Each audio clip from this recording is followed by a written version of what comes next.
Awesome. Can everyone hear me okay? Is this coming through? Sweet. Well, thanks for having me. And I think this dovetails quite nicely with the last talk, which is, obviously we need scalable privacy tech solutions. And I mean, I think the Ethereum community has long been forward on exactly this margin in terms of understanding from a DAC perspective the importance of privacy, but getting actual viable tech on chain is crucial in terms of the adoption curve. Because yes, I've also had the kind of many hop to get to a privacy solution and the many bridges and wallet hops off of that privacy solution, at which point one begins to wonder, am I getting the benefits and at what transactional cost margin? But to me, this talk is actually a synthesis of 3 different projects I'm working on, one with an audience member, but more on that in a moment. My major takeaways for you, I like to begin saying this is where we're going to end up. This is where I'm hoping for you to land after this talk. Namely, government enforcement of privacy rights suffers from a major structural weakness. My co-author and I call this the institutional privacy dilemma, but we view privacy tech as crucial for bridging the gap between levels of privacy that citizens demand and feel is representative and that which the government is willing to provide. Second, a government's stance towards privacy technology is especially revelatory of its own capacity as a constitutionally constrained state. And finally, what does this have to do with blockchain? Arguably, distributed network contexts make protocolized commitments credible, including those that afford privacy to users. Again, that's where I'm ending up. And so welcome to the tripartite privacy show, if you will.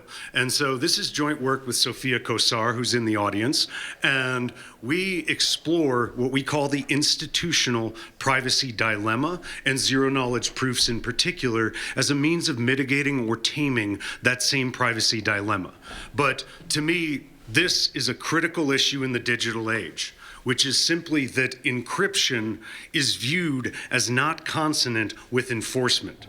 And we face constant legislative assaults on encryption technologies, proposals to ban encryption, demands to embed backdoors. All of this emanates from a fundamental underlying belief that I think is at least partly mistaken, which is encryption and enforcement are simply incommensurate with one another. They cannot coexist. And this is what we view as grounding the institutional privacy dilemma in practice. And it's intuitively simple, which is think of many hallmark rights that you consider to be, nations that are desirable to live in, governments that are halfway decent, afford their citizens this set of rights. Most people include privacy on that list. It's in international human rights covenants. It's, in our own constitutional jurisprudence as protections against unreasonable searches and seizures, etc. But there's a real deep problem, which is most rights don't directly cut against other government enforcement objectives when the government is ensuring the provenance of those rights. But many enforcement objectives of the government are much, much harder the more privacy that citizens enjoy. This is not an argument we should always and everywhere have privacy in every moment, but we are saying this is a structural defect. And the last talk was great for foregrounding why should we care about privacy? Why should people care about privacy? I think first and foremost, it is just kind of assumed, which is to say we could enforce laws so much more effectively if we embedded cameras in every home, including in your bathroom where people might want to do illegal drugs. And hopefully it's more than a little bit shocking to even contemplate a 24/7 recording of your most private spaces in your home to facilitate the enforcement objectives of the government. No one would agree to that in their right mind. That itself is indicative of the core at which people believe we have private spheres of autonomy where we should be protected in our activities, and it is not assumed that the government has an unlimited right to perceive that. But it's not just, hey, we have a right to privacy, that's not debatable, and most people, the vast majority of people when polled, will agree to that. It cuts so much deeper than that. This is the steps of, the ruling in NAACP versus Alabama. This is Rosa Parks. And how many of you have heard of the NAACP versus Alabama case? I know we don't have lawyers in the audience, but we have enough privacy advocates that I'm like, I suspect some of you have heard about that particular case.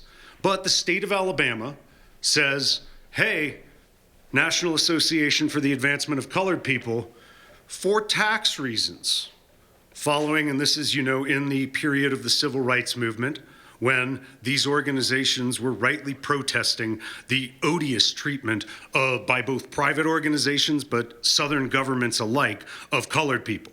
So the National Association for the Advancement of Colored People in Alabama is told by the Alabama government, for tax purposes, we would like to see your entire donor list, their names, their addresses, etc. How many of you think the motive of the Alabama government at this point in time was genuinely for tax enforcement? People in the Alabama government at this time were directly linked to the KKK. And so the thinking was, you probably have other motives in mind. And correctly, the Supreme Court said, this is a violation of the rights to association. So my point is several-fold here. One, financial activity can itself be bound up in other things such as the right to protest, the right to associate, the right to organize as against oppressive government. And so one major misconception that's out there is if it's economic and financial, well, maybe that shouldn't be protected as much. Maybe that the government should always see for money laundering and tax evasion purposes. But to me, our financial commitments, that which we choose to support, where and how we organize, is fundamentally bound up in our exercise of rights to speech, rights to association. And so my argument is not only privacy is bound up in the exercise of many of our other fundamental liberties, but that includes our financial activities. I only need to point to this hallmark case as an example of why a government actor might not, for the best reasons, want a list of people providing financial support to a then disfavored organization. I'm glad the court ruled this way. But, is this just a march towards better protected privacy rights in the United States? I'm throwing up Snowden here, but to me, we can go back to things like the Bank Secrecy Act and the emergence of the third-party doctrine, which is basically arguing, at least before our courts and their interpretation of the relevant cases brought before them, you have no right to privacy once you give your records to a third party. Meaning the moment you're using a bank account, the moment you do not have a right to privacy according to the US government. And gosh, has this, gotten on steroids once we saw the Patriot Act passed in the wake of the 9/11 attacks. And for this audience, Tornado Cash and its continued travails with the Treasury's Office of Foreign Assets Control directly paint this tension. And I'm not here to say, hey, the Patriot Act is legitimate. I'm not here to say that the authority that the Treasury's Office of Foreign Access Control acts under is fully legitimate. But what is not even remotely debatable is that is currently governing law. And so the government will act in pursuit of that governing law, and I would say correctly so. I don't want a government that acts lawlessly. I dislike both of these sets of laws I'm describing, but they are on the books and they animate the enforcement objectives of this government, make no mistake. And to us, this clearly indicates what we call the institutional privacy dilemma. Unlike other rights, the government will never sufficiently enforce rights to privacy. There are, glimmerings of hope in our jurisprudential record, which is cell phone records. You need, if you're arrested with your cell phone, they need a warrant in order to crack into your cell phone. And so this went to the Supreme Court. Similarly, cell phone tower records also found to need some measure of warrant prior to their being able to, the enforcement authorities being able to dig into them at will. But the problem with both of these cases is the government acts first, law enforcement officers are like, we're going to search these phones because we arrested these people. They're on their person, and we can dig into them just as we can dig through their pockets. Similarly, authorities were like cell phone towers or the fabled unlabeled room in the AT&T building in San Francisco. It's only after the fact that we redress depredations to privacy rights on the part of the government, and I would argue only imperfectly. More on that in a moment. And so not only should we view this as a problem and that we understandably should demand better privacy protections than that which the government is willing to provide organically, but a lot of the arguments of, hey, just give us, the trusted government, a backdoor of some kind, an algorithmic crack that will, work for all, any type of encryption. To me, the problem is do you trust every single organization to which that government is authorized to hand that information off to? The Patriot Act provides an amazing example of this called parallel reconstruction. Again, the people working for the Department of Homeland Security, probably enforcement motivated, probably believe in the legitimacy of the government's enforcement objectives and want to enforce on criminals. Patriot Act vacuums up all of these private citizens' information. Whether or not constitutional, they're doing it. And the Department of Homeland Security gets evidence of a lot of domestic, local crimes that are completely outside their jurisdictional authority.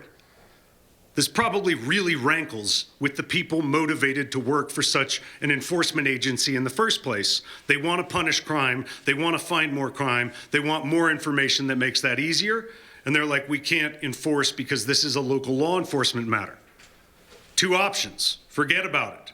They don't have the constitutional authority to enforce based on that information, or they can share this information with local law enforcement even though they're not supposed to.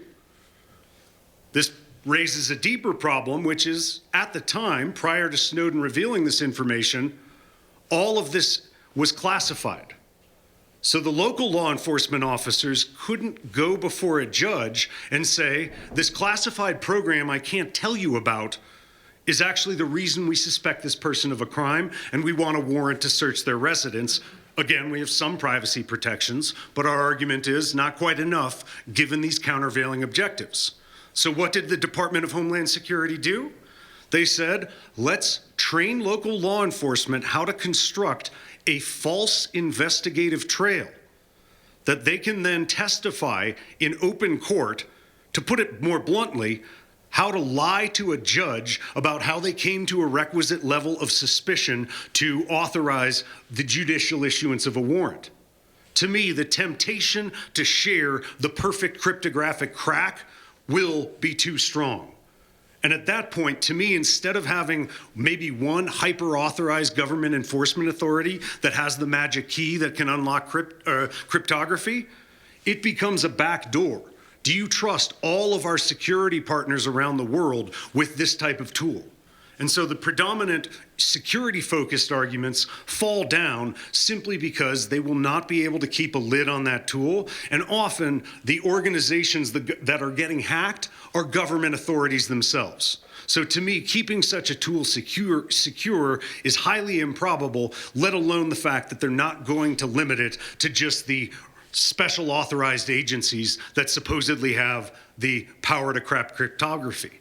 And so we view zero-knowledge proof solutions as actually incredibly useful. And so we should fight legislative battles. Ideally, get rid of the Patriot Act. Get rid of some of these oppressive, excesses of government enforcement authority. But we can't litigate every battle at once. So it's like, we need to get crypto on a better regulatory footing, and we need to repeal the Patriot Act. And I'm like, anything else utopian you'd like to talk about as adding to your wish list next? And so to me, setting aside whether we're on a good constitutional footing with respect to our existing jurisprudence that enables the government to perceive our activities and our day-to-day affairs, setting that aside, to me, what do we do in the interim? And zero-knowledge proofs, I think, present a really, really just beneficial option in many, many contexts, which is they enable the revelation of select elements of information, characteristics of that information, without saying you have to divulge every last bit of that information to the enforcement authority that's interested in it. And so I've got the logos of a few cool projects, and this is now 2 years dated, so definitely some of these, there's much more out there.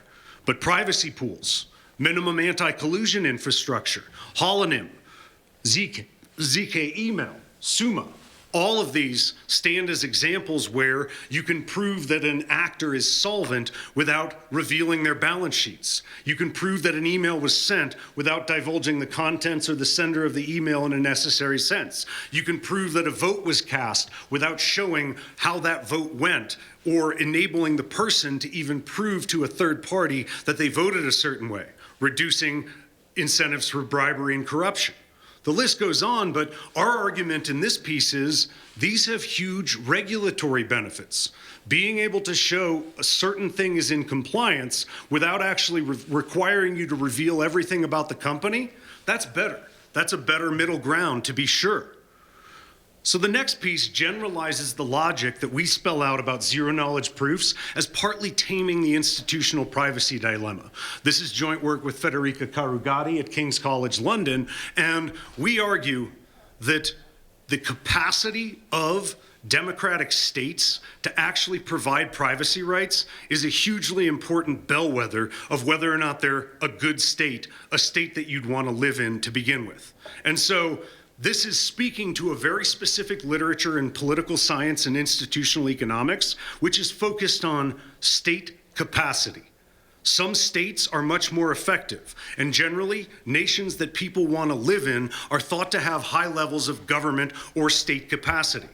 But the traditional narrative that I've definitely alluded to already is the level of opacity or privacy, the inability of the government to see into every last corner of your life at every moment, that's at odds with state capacity.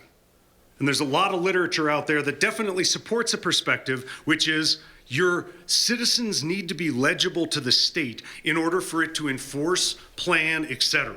There's a robust literature on information capacity in particular, cadastral surveys, tax receipts, census herding, you name it. There's a variety of contexts where, hey, the less legible citizens are, the less the state can do or enforce its objectives in any sense, including providing Social Security. So this isn't all about enforcement. We need government identification for a variety of programs that probably people in this room support. So this isn't, hey, we don't want any legibility.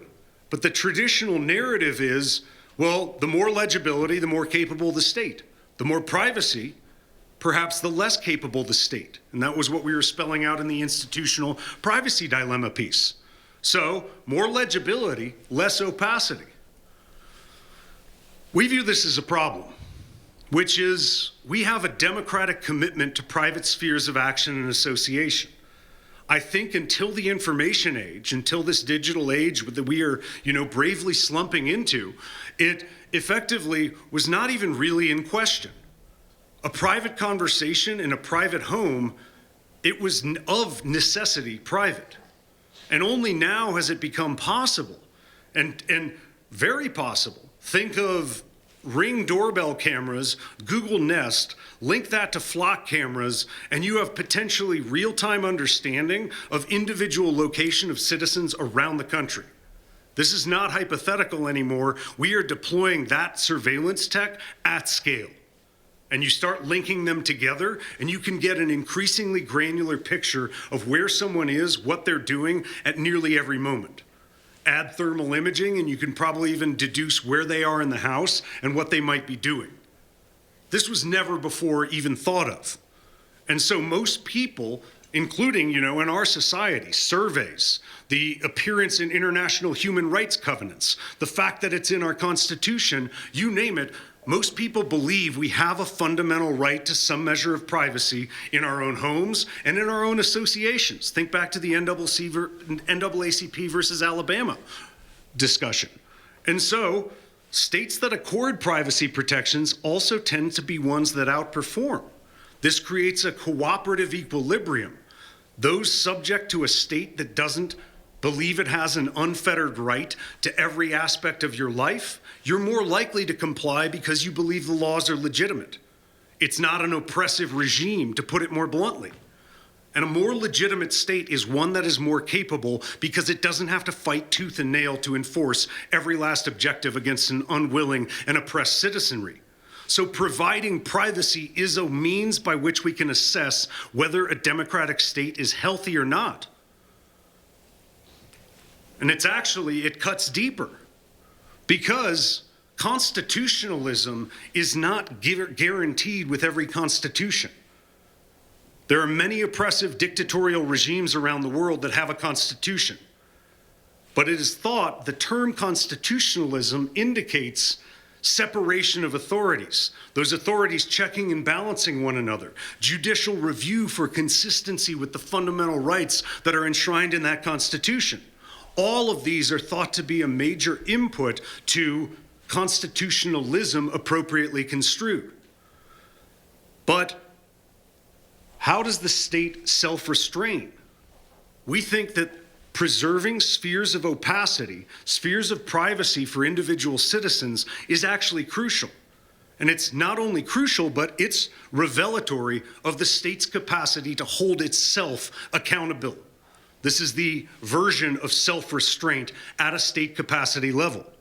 Thus, the representative balance in any given society between opacity and legibility constitutes modern democratic orders, goes our argument. Where do we get a particular balance of opacity in a society at a given moment in time? Stylized, simple model, but we think it captures the dynamic that we're most interested in describing here, which is the government, private citizens, and technology are the triad that determines the level of opacity that citizens enjoy at any given moment in time. But I've already argued to you, one element of this triad is systematically going to undersupply privacy because privacy cuts against other government enforcement objectives. Therefore, if we want the right representative balance for a given society, the other two legs of that stool have to be more load-bearing in that case. And so citizen demand for privacy, as well as technological affordances that we've been discussing already today. This gets worse, though. There's something called the pacing problem. And this is acute in constitutionally constrained governments because they're slow by design. They have veto players, they have judicial review, meaning they can't act quickly, and therefore how quickly they can act in the face of technological change is the general point in the literature called the pacing problem. But we're applying that to questions of opacity in particular. Technological change is accelerating. This has asymmetric effects on legibility and opacity. What do I mean by that? Our authority, all else equal, I want our authorities to adopt technology that makes them more effective. It's a political question whether I want the DHS to be as empowered as it is, but assuming that we have authorities, I want them to be effective as opposed to, lumbering dinosaurs still using pen and paper when we have radically more effective solutions out there. And naturally, I want people who believe in a particular agency's mission to work for that agency. So you give the DHS a radical new surveillance tool, and what are they going to do? I've already told you, they're going to adopt it and use it immediately. But our checks on this are ex post. Citizen demands. We didn't even know about the surveillance emanating from the Patriot Act until Snowden revealed it. And so it's always after the fact and often imperfect. Similarly, corporations' scale increasingly enables private surveillance. Public-private partnerships. I probably, in this audience, need do no more than utter the word Palantir, and you get my point already, which is this isn't just a state problem.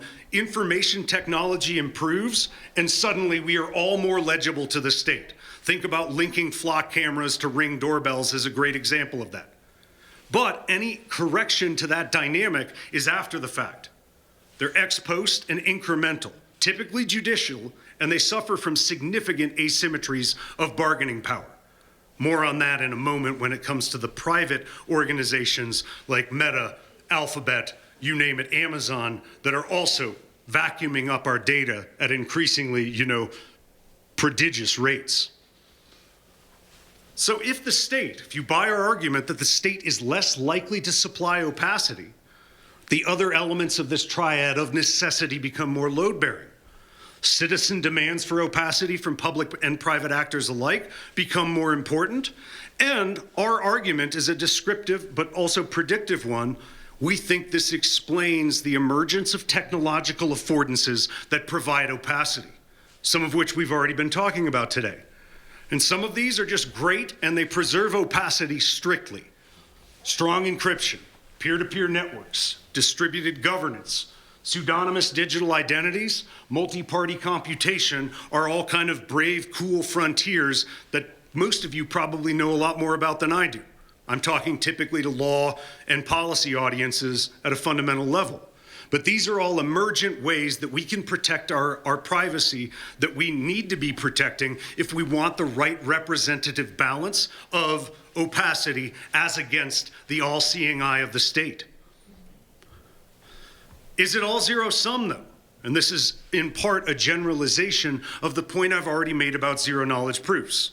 We should also embrace, if we realize that all-seeing eye is not going to go away, and yes, we should maybe be more politically active in trying to police the boundaries of that all-seeing eye, but if we take it as given that we have a Patriot Act, if we take it as given that we have these enforcement authorities, these are actually middle ground solutions that I think we should also be embracing. Zero-knowledge proofs, trusted execution environments, homomorphic encryption, differential privacy, all of these are partial solutions. They assume that we're revealing some information to a third party interested in that information, but they don't throw the baby out with the bathwater and provide all of the information. Confidentiality rings of experts in court processes, independent auditors that attest to compliance while still preserving privacy, and kill switch mechanisms. All of these are partial solutions in the face of this ongoing, and I would say unending, dilemma. So we can understand privacy tech is essential to maintaining the right opacity balance in the digital era. And crucially, though, a government's stance towards privacy technology is especially revelatory of their commitments to this crucial constitutional capacity. So we should be aware of how our government perceives encryption and other privacy technology, but it's also probably a bellwether for how restrained that state is in a constitutionalist sense. Final one. This is a good segue to that. What does any of this have to do with blockchain networks? To me, we are entering a world where more and more of our lives are bound up in network intermediated contexts. That necessarily means more and more of our rights are implicated by the processes that are executing within those contexts. So why do we like democracy? It's representative, minority protecting, and therefore rights protecting. It's also just the right thing to do. These are all just major arguments about why democratic systems are desirable. Some of them are utilitarian, and some of them are just like, setting aside the utilitarian calculus, it is just normatively preferable as in and of itself. It's closely linked to social flourishing. If you talk to a political scientist, they'll tell you it's the least bad among bad alternatives. But does just democracy get you these benefits? And I see actually a couple people here who are at Zoo Village, Georgia, of all places. This is the Georgian Electoral Commissioner. It's thought that the recent elections were not actually that clean. This is at the event where the Georgian Electoral Commissioner was certifying these seemingly fraudulent elections. And a protester threw ink all over him. The point being, though, is just democracy does not get you these heralded benefits. Instead, it's constraints on that system, a constitutional democracy, constitutionalism appropriately construed, limits on collective decisions, authorities that check one another, review of collective decisions and actions, and integrity of electoral processes. Only some constitutions get you this, and not coincidentally, the list I just provided you is consonant with Bill of Rights. Rights constrain that which the collective can provide in terms of its decisions. Put more bluntly, Congress can't just vote to kill someone. That's not within their considerable collective decision authority. Separation of powers, judicial review, secret voting in state ballots. These are all exemplars of these general features of constitutional systems that actually get us the benefits of democratic decision-making. Are most of our digital spaces constitutional? Probably in this audience, I don't need to belabor this point. Are they transparent? No. Powers separated among independent authorities. How many of you think Facebook's oversight board is doing an effective job? Review of decisions ex post, extremely limited if present at all. FTC digs into some of these platforms.